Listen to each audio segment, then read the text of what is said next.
Tetapi orang yang mempunyai minat berlebih gitu ataupun yang emang mempunyai orientasi untuk bisa masuk ke dalam organisasi intrakampus itu harus memiliki konsepsi. 3, 2, 1, back to podcast Pojok Rangga. Hari ini seperti biasa kita agenda bincang politik ya. Jadi politik itu bukan hanya di gedung DPR, bukan hanya di kantor partai politik, bukan hanya milik KPU Bawaslu, tapi milik semua masyarakat.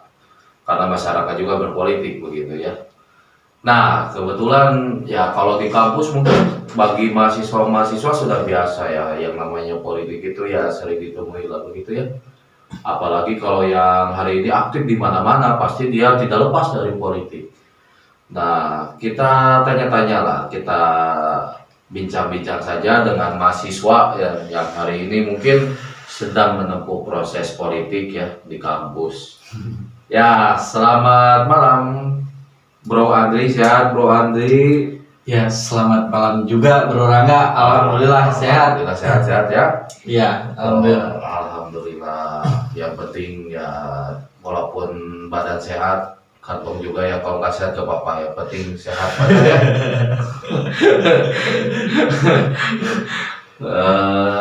Sekarang sibuk apa ini? Ya paling sibuk rebahan ya? Ya sibuk rebahan paling. Rebahan ya. Katanya sekarang lagi ini ya, lagi sibuk di kampus ya. Ya paling begitulah, sibuk di kampus ya, kuliah kayak gitulah. Nah, sekarang ini kan kalau kita lihat ya, apalagi di masa pandemi ya, mahasiswa kan pasti dia karena dia belajarnya di rumah, jadi udah jarang di kampus. Justru masih banyak mahasiswa istilahnya yang acuh tak acuh lah terhadap politik gitu ya. Acuh tak acuh, apalagi di masa pandemi ya rebahan gitu ya, kayaknya. Nah, menurut Bro sendiri itu kenapa sih di kampus harus berpolitik? Padahal ya belajar aja bagusnya mah. Pertama, kenapa di kampus harus berpolitik? Karena banyak sekali gitu pandangan bahwasanya kampus sendiri itu adalah miniatur daripada negara. Ya bisa kita lihat sendiri gitu, bahwasanya di dalam kampus itu ada badan legislatifnya, ada badan eksekutifnya maupun badan yudikatifnya. Ketika ada badan-badan tersebut, ya maka layaklah gitu bahwasanya kampus itu disebut sebagai miniatur negara. Jadi seharusnya mahasiswa ikut ya di kampus itu. Ya. Soalnya kan gini ya, kadang orang berpikir ya mahasiswa gitu ya. Karena gue juga pernah lah di kampus gitu ya. Kadang mereka itu nggak pada mau tahu apaan sih gitu ya. Nah, yang penting mah bisa kuliah juga udah cukup. Ya. Bisa kuliah, nilai bagus, selesai. Nah, ya benar. Dan juga gimana ya? Di dalam dinamika kampus ya, terkhusus di kampus-kampus yang bisa dikatakan bukan mendiskreditkan ya, tetapi ya bisa dikatakan bahwasanya kampus tersebut kampus kecil lah gitu. Nah, di dalam dinamika kampus seperti itu, biasanya gitu para mahasiswanya itu emang cenderung untuk mengejar akademiknya gitu, dibandingkan kita tuh ikut berkontestasi gitu dalam politik kampus, entah itu mencalonkan jadi ketua himpunan, BEM fakultas ataupun BEM universitas sendiri. Karena kan gini ya, kalau yang saya lihat itu ya yang penting ya kuliah gitu kan, dapat nilai bagus, tugas-tugas selesai ya udah clear begitu. Iya. Menurut Bro sendiri gimana itu ketika ada mahasiswa yang gitu yang penting mah bisa kuliah, bisa ngerjain tugas, bisa IPK bagus ya selesai. Nah, ini kan fenomena di kampus itu kan ya seperti itu. Ya dulu juga gitu, saya pas di kampus ya. Jadi kalau pas pemilihan kayak musema atau misalnya dulu itu kongres ya, kalau di fakultas saya itu, jadi Kosma itu yang ngedelegasiin ke saya. Kamu aja lah hadirnya. Gak tahu kenapa itu saya juga. Padahal kan jelas ya secara legitimasi kan jelas Kosma itu ya yang punya kewenangan, bukan saya sebetulnya. Saya ini kan hanya mahasiswa biasa lah, katakanlah saya nggak jadi pengurus di kelas juga kan. Akhirnya ya saya mewakili lah gitu. Nah, menurut Anda ketika ada hal-hal seperti itu ya gimana ketika mahasiswa ya Kosma sendiri loh, ini kan sebetulnya Kosma itu pemimpin lah. Harusnya kan diwakili pemimpin, bukan saya kan. Ini malah mendelegasiin ke saya. Karena yang menurut dia ya lebih memenuhi kebutuhan diri sendiri daripada kebutuhan kampus gitu. Iya. Nah, tipikal mahasiswa seperti itu kan seringkali atau kita gitu mengenali tipikal mahasiswa yang seperti itu bisa disebutkan sebagai mahasiswa apatis mungkin ya. Ya, mahasiswa apatis itu seperti apa? Mahasiswa yang lebih mementingkan kebutuhan dirinya sendiri gitu dibandingkan dengan kebutuhan di dalam organisasi, berarti ya di dalam organisasi mereka cenderungnya itu terlebih memikirkan bagaimana caranya nilai mereka itu bisa bagus, tugas mereka beres dan ya IP bagus ya IPK bagus tentunya kan, karena mereka melihat bahwa ya yang penting tuntunan orang tua beres lah, yang penting keinginan orang tua terpenuhi gitu. Jadi ya gimana ya, kadang ya saya juga nggak tahu lah kenapa harus misalnya nggak semua ikut berpartisipasi. Seperti misalnya kalau sistem voting misalnya pemilu raya misalnya, nggak semua menggunakan hak pilihnya loh di kampus itu. Jadi ya hanya orang-orang yang memang ya katakanlah yang orang berorganisasi paling menggunakan hak pilih, kalaupun misalnya yang bukan non menggunakan hak pilih karena dia sadar aja akan pentingnya terlibat secara demokrasi kan di kampus. Kalau menurut saya pribadi ya, ketika sekarang itu sebagai mahasiswa dan hidup di dalam kampus gitu ya, berdinamika di dalam kampus, itu seperti halnya seperti kita itu sedang belajar untuk menjadi masyarakat. Karena mau tidak mau gitu setelah kita selesai daripada jenjang pendidikan itu akan kembali lagi ke masyarakat. Nah, menurut saya di dalam kampus lah gitu proses kita untuk belajar ya. Iya, untuk belajar menjadi masyarakat lah tentunya. Karena nanti gitu ketika kita di masyarakat, kita itu akan dihadapkan dengan momentum-momentum politik. Ya seperti pemilihan bupati, wali kota, gubernur maupun presiden atau juga legislatif kan. Bahkan kan sekarang ada juga yang pemilihan RW itu kan memakai sistem pemilu. Iya, memakai sistem voting hari ini itu. Iya. Jadi ya sebenarnya kan boleh-boleh saja sih ya kita kuliah dengan benar, tentu itu tanggung jawab pribadi sebetulnya kan. Tapi ada hal lain yang menjadi tanggung jawab sosial kan ya. Sebagai mahasiswa gitu kan. Apalagi di tengah pandemi kan istilahnya mahasiswa itu ya tidak mau yang namanya berpolitik lah, yang penting bisa kuliah pakai piajum, bisa makan di rumah, menikmati hidup. Apa mikirin yang dianggapnya rumit gitu. Dan juga bagaimana ya melihat daripada mahasiswa hari ini gitu, terlebihnya memandang terhadap politik itu seperti apa ya, seperti hal yang menakutkan gitu ketika berbicara tentang politik. Karena ada beberapa fenomena di mana gitu mahasiswa tersebut itu aktif di dalam organisasi intrakampus. Nah, aktif di dalam organisasi intrakampus ya kita sebut aja dia itu aktif di misalkan himpunan. Nah, ketika membicarakan politik, adalah misalkan mahasiswa lain yang memang dia itu tidak aktif di dalam organisasi intrakampus, tetapi dia itu lebih memilih aktif untuk di organisasi ekstrakampus. Nah, biasanya mahasiswa yang cenderung lebih aktif di intra itu seperti anti lah terhadap orang-orang yang berada di ekstrakampus, organisasi ekstrakampus, karena mereka itu lebih memandang kayak gimana ya, bahwasanya orang yang aktif di organisasi ekstrakampus itu terlalu politis lah. Padahal gitu, sadar ataupun tidak sadar, ketika mereka memasuki ruang-ruang daripada organisasi, mereka pun akan terlibat di dalam dinamika politik. Bahkan bukan ketika mereka masuk di dalam sebuah organisasi. Aristoteles juga kan menyebutkan bahwasanya manusia itu zoon politikon. di mana ya kalau kata Aristoteles sendiri hewan yang bermasyarakat gitu. Nah, berarti gitu secara tidak langsung ketika kita menjadi masyarakat pun ya kita pun berpolitik. Iya, jadi sebenarnya kan gini ya, mahasiswa itu kan ya sebenarnya pilihan sih ya, karena itu pilihan pribadi ya. Iya. Tapi kan gini ya, masalahnya kan kadang orang gak mau ribet sih, yang penting apa namanya lulus kan gitu, lulus Iya. dengan 3,5 tahun, lalu misalnya di Indra yang penting ya program asal landing gitu, tapi tidak secara nalar gitu ya. Kalau bahasa ya apa namanya, kalau bahasa Rocky Gerung itu bukan idiot ya, bahasanya apa? Dungu. Dungu. Iya, Gitu ya. Dungu itu kan kesalahan berpikir kan. Iya. Berpikir gitu. Jadi kadang kan kegiatan ya intra ya. Kadang intra itu kan menurut Bro gimana nih ketika kegiatan tuh hanya sebagai formalitas di organisasi. Jadi secara substansinya tidak ada begitu ya, programnya yang penting landing gitu.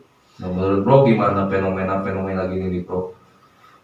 Ya sebenarnya ketika hari ini terjadi fenomena seperti itu, ya saya berpandangannya miris gitu. Bukan saya itu apa ya eksklusif ataupun bagaimana ketika membicarakan hal ini.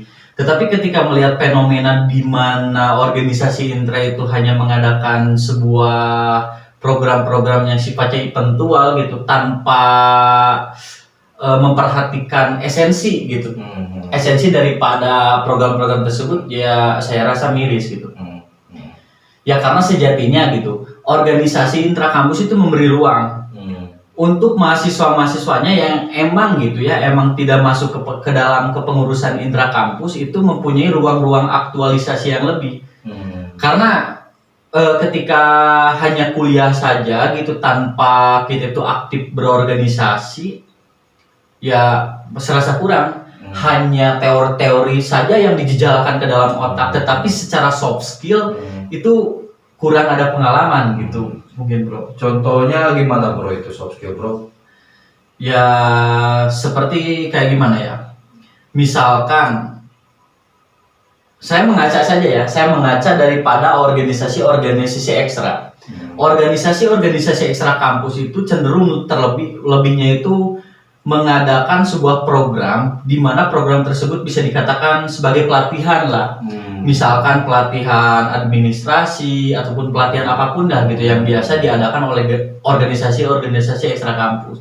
Berbanding terbalik gitu dengan organisasi intra kampus yang hanya melandingkan program-programnya ataupun mengadakan program-programnya itu hanya sifatnya itu eventual. Nah, menarik nih bahasa eventual ya. Jadi yang jadi beda nih Bro antara IO dengan orang yang misalnya pegiat organisasi lah, aktivis lah gitu ya. Ini bedanya apa ini? Sebetulnya kan sama, ya satu sisi ada kesamaan sih, karena kan mereka juga ya sama mengadakan kegiatan gitu ya. Aktivis punya kegiatan, event yang IO juga pun sama. Mahasiswa hari ini kan ya banyak yang IO juga gitu loh. Kalau melihat hal yang seperti itu sebenarnya apa ya, ada sedikit membeda lah gitu ya, bahwasanya tadi disebutkan bahwasanya organisasi ekstra pun punya kegiatan, IO pun punya kegiatan gitu ya. Tetapi ada hal yang berbeda gitu ketika kita misalkan mengadakan kegiatan di ekstra gitu, itu cenderung lebih seperti apa ya, seperti ada nilai-nilai ataupun esensi yang lebih gitu daripada kegiatan-kegiatan biasanya. Seperti itu. Jadi sebetulnya kan bisa ya semua yang misalnya harusnya kan ya sesama mahasiswa kenapa sih harus fanatik gitu? Iya.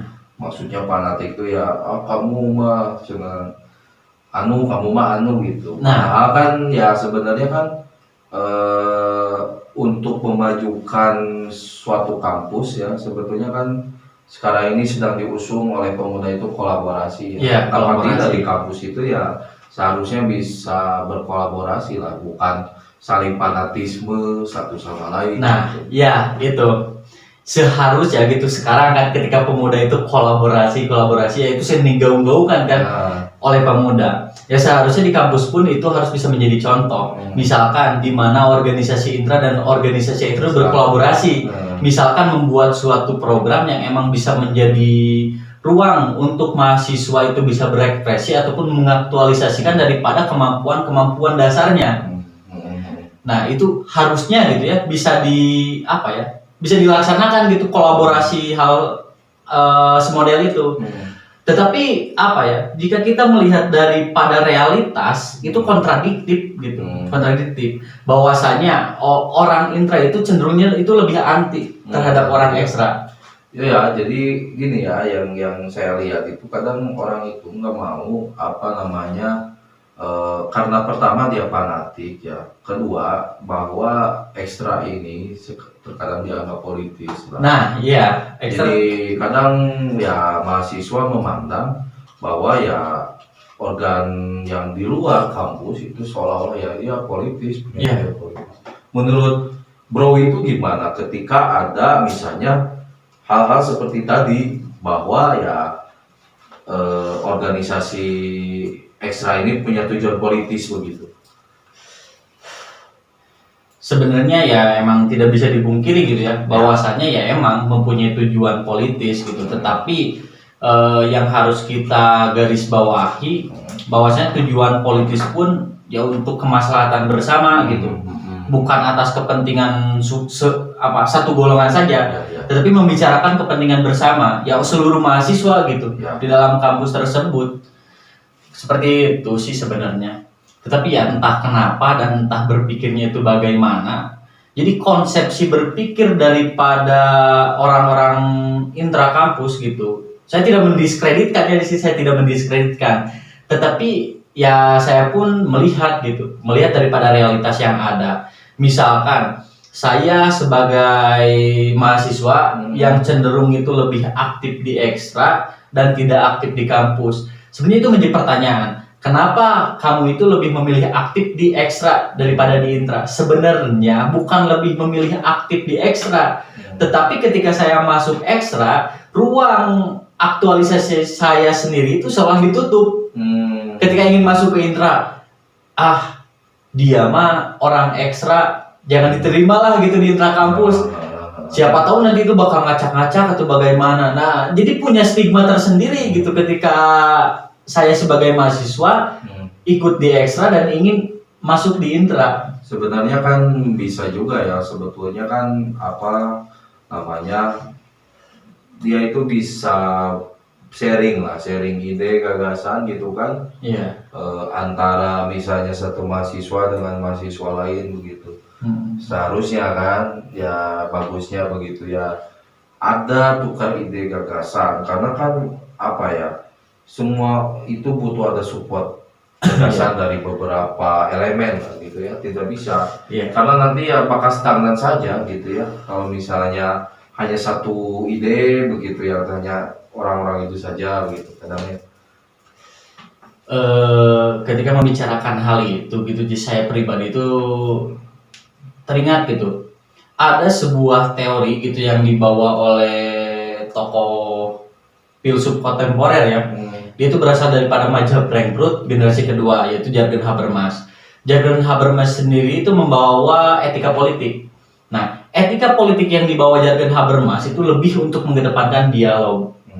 Jadi, dialog tersebut itu ditujukan untuk bisa mencapai konsensus sehingga terciptanya sebuah intersubjektivitas.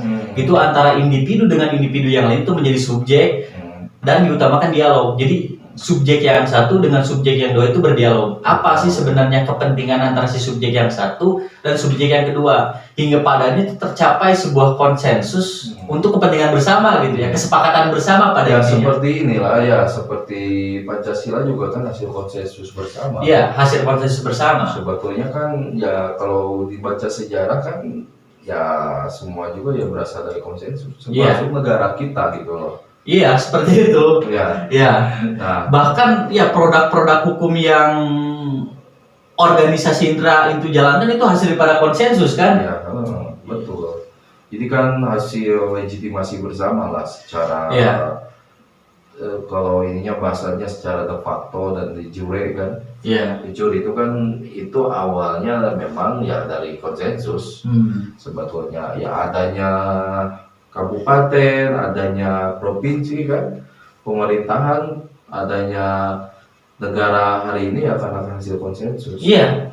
Karena adanya hasil konsensus daripada dialog yang sudah dilakukan gitu. Iya, karena kan ya yang terlibat juga kan dari semua elemen kan. Iya, dari semua elemen. Ya gitu ya. Jadi jangan sampai ya ibaratnya itu ya bro bauan gitu ya. Bauan tehnya maksudnya bauan gitu sih sama kia gitu kan. Iya.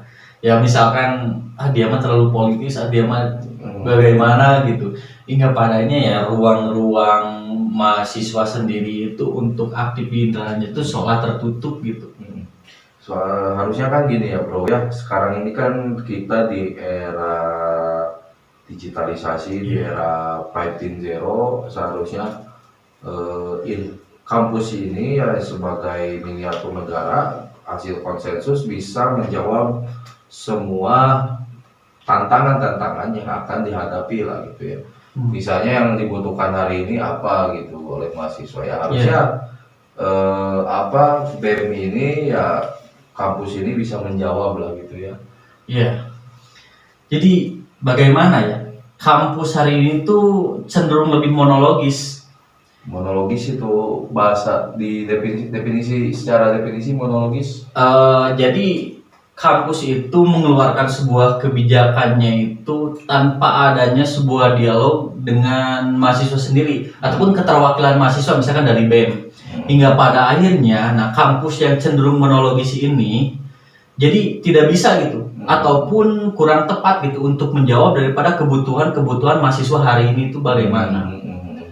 Ya misalkan keresahan-keresahan daripada semua mahasiswa apakah semua itu teraspirasikan itu terhadap kampus melalui organisasi-organisasi intranya, kan itu menjadi sebuah pertanyaan. Ya yang sejatinya organisasi intra itu harus bisa menyampaikan aspirasi tersebut, tetapi sekarang itu cenderung terbalik. Jadi aspirasi daripada kampus ataupun kebijakan kampus itu diperkuat oleh organisasi intra untuk mengintervensi mahasiswa. Jadi bagusnya gimana bro, dari kampus dulu ke mahasiswa atau mahasiswa ke kampus ini? Ya kalau idealnya gitu ya menurut saya pribadi idealnya itu harus ada sebuah dialog dulu bro. Dialog ya? Iya dialog dulu, misalkan ya membuat apa ya suatu forum diskusi lah daripada kampus dengan keterwakilan daripada mahasiswa ya bisa dikatakan BEM-U-nya gitu ataupun BEM universitasnya. Kampus sih bertanya apa sih sebenarnya yang mahasiswa butuhkan hari ini gitu untuk menunjang daripada pembelajaran dan juga ruang aktualisasi daripada mahasiswa. Nah, nanti si keterwakilan mahasiswa sendiri ya orang BEM-nya gitu menyampaikan bahwasannya ya mahasiswa hari itu butuh ini ya untuk bisa menunjang daripada proses mereka untuk belajar dan juga untuk mengaktualisasikan dirinya gitu. Jadi kan harusnya ya ada diskusi ya. Iya. Diskusi atau misalnya forum audiensi lah Nah, iya. gitu ya. Kalau DPR itu namanya public hearing misalnya, public hearing gitu ya. Kalau DPR itu. Tapi kan gini bro, kan kalau di kampus ya mungkin beberapa kampus lah, karena kan sudah ada yang menerapkan yang namanya trias politika ya. Nah, iya. Eksekutif, legislatif dan yudikatif. Nah, kalau di kampus bro ini emang gak ada legislatifnya. Sebetulnya kan ada fungsi legislatif ya, ada SEMA kan, DEMA ya. SEMA ini kan sebagai menampung aspirasi sebetulnya. Nah itu ada nggak bro? Atau memang hanya BEM aja gitu ya menjalankan saja tugas daripada tupoksi organisasi intra itu? Ada. Ya kalau di kampus saya sendiri itu namanya DPM. Tetapi nah eksistensi daripada DPM sendiri itu seolah tidak terlihat. Jadi eksistensinya itu lebih didominasi oleh badan legislatifnya gitu. lebih terdominasi sama badan legislatif daripada eksekutif. Iya, daripada eksekutif. Hmm. Kebalik. Jadi eksistensinya itu terlebihnya ke legislatif daripada eksekutif. Nah, hingga pada akhirnya kurang sekali gitu ketertarikan ataupun minat daripada mahasiswa itu untuk bisa memasuki badan legislatif tersebut. Karena secara eksistensi ya badan legislatifnya itu kurang ya. Iya. Ya, karena kan ini ya kadang seharusnya ya sebetulnya bukan hanya di kampus sih, di negara kita pun sama. Kadang legislatif dan eksekutif ini nggak nyambung gitu. Iya, seperti itu. Nggak nyambung. Harusnya kan ini bisa bersinergi lah, bicara menjalankan roda organisasi. Iya. Jadi seolah-olah ya yang ada itu ini aja eksekutif, Iya. Legislatif mending nggak ada perannya. Dan kebanyakan kemahasiswaan itu ya manggilnya ya ke eksekutif. Iya, seperti itu. Ke legislatif gitu. Bahkan yang lebih miris itu badan eksekutif itu difungsi lah gitu. Jadi fungsi daripada legislatif itu dijalankan oleh eksekutif dan eksekutif sendiri itu menjalankan fungsinya sendiri sebagai eksekutif. Ya. Itu terus gimana itu bro? Kalau kayak gitu bro? Ya kayak gimana ya, hingga pada akhirnya gitu seperti ada sebuah masalah gitu yang entah itu disadari gitu oleh daripada pihak kampus dan pihak eksekutifnya sendiri, entah tidak gitu. Ya maksudnya disadari itu emang disengaja seperti itu. Karena kan ya harusnya kalau saya sih ya legislatif itu minimal ada kotak masukan dan saran, misalnya pertemuan gitu loh sama mahasiswa, minimal ya sama pengurus BEM lah, HMJ atau BEM-nya. Minimal ada pertemuan yang ngobrol bareng lah, persoalannya ya minimal memakai inventarisir semua permasalahan di tiap jurusan gimana, di tiap fakultas gimana ya. Jadi eksekutif pada ini hanya program selesai. Gitu ya realitasnya. Realitas seperti itu, dan ya saya rasa ketika fenomena seperti itu terjadi di beberapa kampus, ya gimana ya, bisa dikatakan miris, ya gitu miris. Karena ketika saya sedikit membaca-baca ya tentang misalkan trias politika gitu, di mana caranya kita itu menjalankan sebuah negara, daripada eksekutif itu fungsinya seperti apa, legislatif itu fungsinya bagaimana, dan yudikatif itu fungsinya bagaimana, hingga padanya ketika badan tersebut itu bisa bisa nyambung lah gitu ataupun berkolaborasi untuk menjalankan daripada kebijakan-kebijakan yang ada, itu bisa dikatakan optimal. Tetapi ya ketika daripada badan-badan tersebut itu tidak bekerja secara efisien, hingga padanya kebijakan-kebijakan yang dikeluarkan daripada kampus sendiri itu banyak menuai kontroversi ataupun mosi tidak percaya lah gitu daripada mahasiswa ke kampus. Nah ini nih bro, kan ini ya ada pandangan bahwa ya politik itu ya dirty gitu ya, atau politik itu kotor, political is dirty gitu.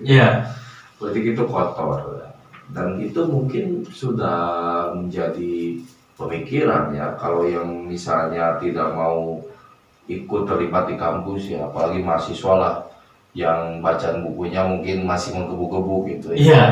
Nah menurut bro ini gimana bro ketika ada mahasiswa yang berpandangan, yang meyakini bahwa, bahkan ada yang meyakini juga sih, menjadi keyakinan begitu, politik is dirty itu, political is dirty itu bukan hanya sebagai pemahaman tapi sebagai keyakinan gitu di mahasiswa, apalagi ya ada mosi tadi. Menurut lo bro ini gimana bro ketika ada hal-hal seperti itu di kampus, mahasiswa yang menganggap ya political is dirty gitu, politik itu kotor? Ya saya rasa konsepsi berpikir daripada mahasiswa seperti itu kayak gimana ya, saya itu tidak ingin mendiskreditkan lah gitu ketika berbicara ataupun berpandangan kepada mahasiswa seperti itu. Tetapi kalau menurut saya pribadi gitu, mengacu kepada sejarah, ya saya itu sangat suka gitu ataupun terinspirasi gitu daripada gerakan yang dilakukan oleh kaum buruh yang dimotori oleh Antonio Gramsci pada saat itu di Italia. ketika zaman pemerintahan Mussolini pada saat itu di Italia, di mana Antonio Gramsci sendiri berpandangan untuk bisa merubah tatanan sosial ataupun untuk bisa merubah dinamika sosial yang dirasa pada saat itu tidak ideal, itu harus harus diselesaikan dengan jalur politis gitu. Yang membicarakan tentang ruang hegemoni pada saat itu, di mana ruang hegemoni kaum sosial dengan kaum kapital. Nah, sebenarnya sejarah seperti itu bisa dijadikan sebagai sumber motivasi ketika berbicara di dalam dinamika kampus sendiri. Misalkan ya, ketika adanya sebuah mosi tidak percaya daripada mahasiswa pada kampus, itu adanya sebuah masalah pada intinya, ataupun dinamika kampus sendiri di situ sudah tidak sehat. Nah, untuk bisa membereskan daripada dinamika kampus yang seperti itu, ya harus dilakukan daripada jalur-jalur politik. Jalur politik. Iya, jalur politik. Jadi ya bro, kemarin gue nonton tuh ya yang seri Ahmad Dhani itu Iya. Dan Om Deddy Kobuzer, inspirator podcast. Iya, inspirator podcast. Jadi Ahmad Dhani itu ditanya, bro, kenapa lu pilih politik bro? Padahal kan orang seni betul lo gitu. Iya. Kata dia ya kalau misalnya justru untuk merubah kebijakan tentang musik Indonesia, gua harus terjun politik. Nah, iya. Nah itu. Jadi kayak gimana ya? Mahasiswa hari ini tuh cenderung lebih lebih suka ketika ingin merubah gitu, merubah kebijakan-kebijakan daripada kampus itu melalui jalur ekstra parlementer. Ya mereka mengadakan aksi, mungkin demo ke kampus gitu, bagaimana bersorak Tapi kayak nggak gitu. masuk ke sistem itu. Ya, tetapi tidak masuk ke sistem. Nah, disitulah sebenarnya letak kekeliruan daripada mahasiswa-mahasiswa hari ini. Sebenarnya ketika kita itu memakai jalur politik gitu, ataupun masuk ke dalam sistem, ataupun melalui intraparlementer, itu bisa lebih mudah. Tapi kan gini bro, kadang yang udah masuk sistem itu pada lupa gitu bro. Daripada dia berasal bro. Iya. Gitu. Kalau di politik kan gitu. Orang yang dulunya ya katakanlah ya demo, katakanlah ya bersuara, tapi pas di sistem ya lupa ya, karena mungkin terlalu nyaman. Gimana itu? Ya entah itu mungkin terlalu nyaman dengan buayan-buayan yang ada, entah itu bagaimana. Dan itu pun ya terjadi gitu di dalam politik kampus ya. Di dalam politik kampus ketika seorang mahasiswa gitu masuk ke dalam organisasi intrakampus ya yang terjadi lupa gitu. Ya terjadi lupa bahwasannya dia itu sejatinya gitu masuk ke dalam organisasi intrakampus itu harus bisa mewakili gitu ya suara daripada mahasiswa ya. Nah, tetapi fenomena ataupun realitas yang terjadi hari ini ya kontradiktif gitu seperti apa yang dikatakan tadi. Jadi organisasi intrakampus itu dijadikan sebagai instrumen oleh daripada kampus untuk bisa mengintervensi daripada mahasiswa. Jadi ya sebenarnya seharusnya berarti gimana bro bagusnya bro untuk mahasiswa sendiri bro di kampus? Ya apakah harus masuk di Indra gitu loh atau memang harus gimana? Biar misalnya lebih lebih peduli terhadap soal politik gitu. Ya kalau menurut saya pribadi yaitu tumbuhkanlah gitu rasa peduli ketika membicarakan tentang aspirasi daripada mahasiswa ataupun kepentingan bersama. Harus ditumbuhkan daripada rasa peduli itu sendiri. Nah, untuk lebih itu kan tidak mungkin semua mahasiswa itu masuk ke dalam organisasi intrakampus. Tetapi orang yang mempunyai minat berlebih gitu ataupun yang emang mempunyai orientasi untuk bisa masuk ke dalam organisasi intrakampus itu harus memiliki konsepsi berpikir di mana dia itu bisa lebih mementingkan gitu kepentingan bersama ataupun kepentingan semua mahasiswa gitu. Sehingga ketika dia itu nanti bisa masuk gitu ataupun dia itu lolos lah gitu di dalam kontestasi daripada untuk memasuki intrakampus sendiri itu bisa mewakili gitu daripada aspirasi mahasiswa gitu. Jadi penting ya bro ya untuk mahasiswa itu ikut andil lah gitu ya. Jadi jangan sampai ya kalau di kampus ya kampus gitu ya, dan mungkin penting juga ya bro ya mahasiswa untuk berpolitik di kampus gitu kan. Penting ya, sangat penting. Penting. Saya rasa gitu ya, sangat penting untuk mahasiswa bisa berpolitik gitulah di dalam kampus. Tetapi ya perlu digarisbawahi, berpolitiknya ya berpolitiklah dengan sehat gitu. Jangan sampai gitu ketika kita berpolitik kita itu hanya ingin mengeksploitasi gitu. Misalkan yang ingin mengeksploitasi daripada mahasiswa ataupun ingin mengeksploitasi daripada kampus untuk kepentingan pribadi. Iya. Nah, saya rasa itulah politik yang tidak sehat. Jadi jangan sampai lupa kepada akarnya. Nah, iya, jangan sampai lupa kepada kacang, lupa pada kulitnya gitu ya. Lupa deh. Kuatnya seperti itu. Jadi harapan lu apa bro untuk kancah politik di kampus ini? Ya, kalau harapan saya pribadi gitu ya, kampus itu mulai terbuka lah gitu, untuk membicarakan hal seperti ini.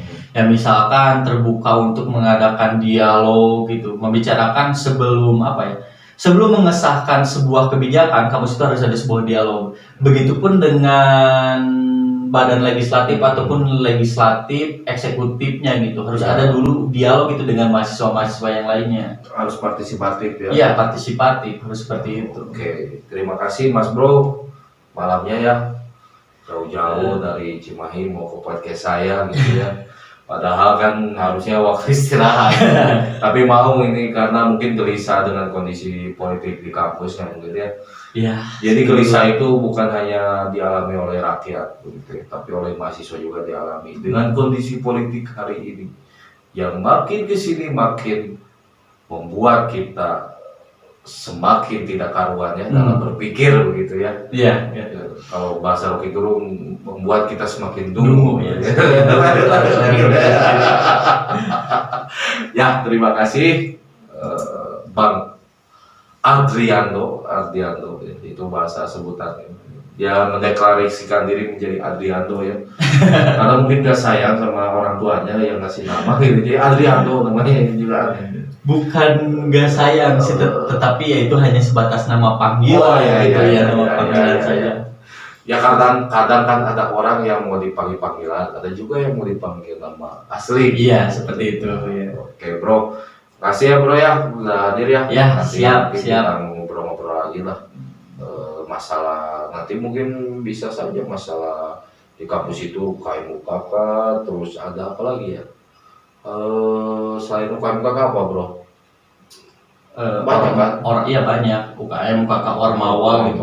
Ya. Nah, itu kan ya sama juga yang harus kita bicarakan gitu. Karena ya mau nggak mau ya ketika kampus sebagai miniatur negara gak ya mau siapa lagi yang menjalankan? Iya. Selain kita karena saya pun masih mahasiswa sebetulnya aja. Mahasiswa pasca sarjana. Sebelumnya jangan lupa like, subscribe dan share kepada Mas Bro semua ya. Mas Bro baik itu sahabat Mas Bro, keluarga Mas Bro semua yang ada di rumah untuk terus pantau channelnya dan saya Bapak Rangga ya, bukan Bapak sih Rangga ya, karena saya belum nikah ya. Rangga undur pamit ya. 3, 2, 1, back to podcast Pojok Rangga.